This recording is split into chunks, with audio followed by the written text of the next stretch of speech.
Ce vendredi 21 mars 2025, l'association Jeunesse camerounaise pour l'action climatique a été invitée par le ministère des Forêts et de la Faune à se joindre à eux au CDI d'Obala pour célébrer la Journée internationale des forêts. Sous le thème Forêts et aliments, plus de 200 participants, dont des élèves de l'Institut agricole d'Obala et les membres du club environnement du lycée bilingue d'Obala, se sont réunis pour des activités de reboisement, de sensibilisation sur les rôles cruciaux des forêts et pour la distribution des plants de qualité. Vous savez, chaque zone est qualifiée par certaines espèces d'arbres.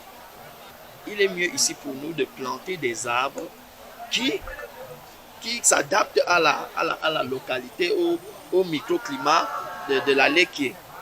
Parce qu'on ne va pas venir planter par exemple le teck ici, là, alors qu'avant, qu'est-ce qui faisait la richesse de l'exploitation ici dans la Léquié? C'était par exemple le pachi, c'était par exemple l'aïus, ainsi de suite, l'iroko, le fraqué. Donc ces différentes espèces d'arbres doivent être sélectionnées et plantées. Il y a aussi dans certaines zones comme Bachenga avec le teck qui doit être planté. Nous voulons ensuite les remercier pour nous avoir fait don d'un certain nombre de plants que nous allons planter à travers le département de la Léquié.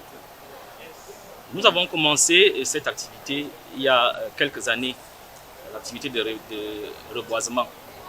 L'année dernière, nous étions déjà ici à l'occasion de la Journée mondiale de l'environnement pour planter les arbres, pour sensibiliser sur la sécheresse, la nécessité de la restauration des terres. Je dois dire que le département de la Léquié compte plus d'1,5 million habitants et l'ensemble de ces populations observent au quotidien la réduction de la forêt, la disparition progressive de la forêt. Pourtant, ces mêmes populations en dépendent pour se réchauffer, pour se nourrir, pour se soigner. Alors, cette situation pour nous est une crise grave qui nécessite les efforts de tout le monde. C'est pour cela que nous saluons vraiment du fond du cœur l'invitation que le ministère des Forêts et de la Faune nous a adressée, parce que cette crise ne peut pas être réglée si tout le monde, l'ensemble de la société, nous avons vu aujourd'hui les jeunes élèves qui sont dans les clubs environnement, qui sont impliqués. Nous avons la société civile qui est impliquée. Nous avons les différents secteurs de nos administrations qui sont impliqués. C'est cette dynamique, cette synergie qu'il faut créer pour pouvoir inverser la tendance de la déforestation dans notre département et dans tout le Cameroun. La disparition des forêts est une réalité alarmante au Cameroun et plus particulièrement dans le département de la Léquié. Cet événement a été l'occasion d'expliquer les causes profondes de cette crise tout en proposant des solutions concrètes pour inverser cette tendance. Ce que nous pouvons retenir de cette célébration de la GIF 2025 dans l'arrondissement d'Obala, c'est que tout le monde doit se sentir concerné et impliqué dans la lutte contre la déforestation. Le département de la Léquié, tout à l'heure nous l'avons dit dans notre discours, est victime de ce phénomène de déforestation. Nous le ressentons par la chaleur accablante et même le panier de la ménagère a pris un coup par rapport au fait que nos forêts sont peu productives.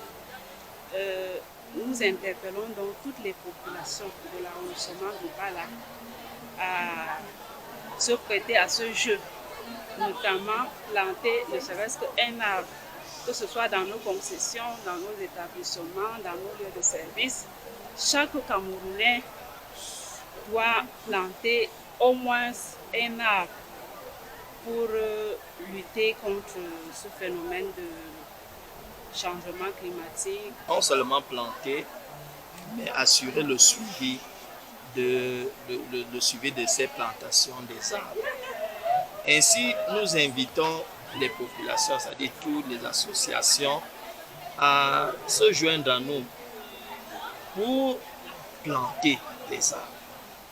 Parce que cela contribuer à la sécurité alimentaire. Ce que nous pouvons retenir aujourd'hui, c'est qu'il est important de préserver notre couche d'ozone. Il est important de planter les arbres, d'avoir au moins un arbre derrière notre maison, que ce soit au centre, dans un coin de la cour. Il est important d'avoir cet arbre pour que cet arbre puisse absorber les rayons non seulement lumineux et le carbone.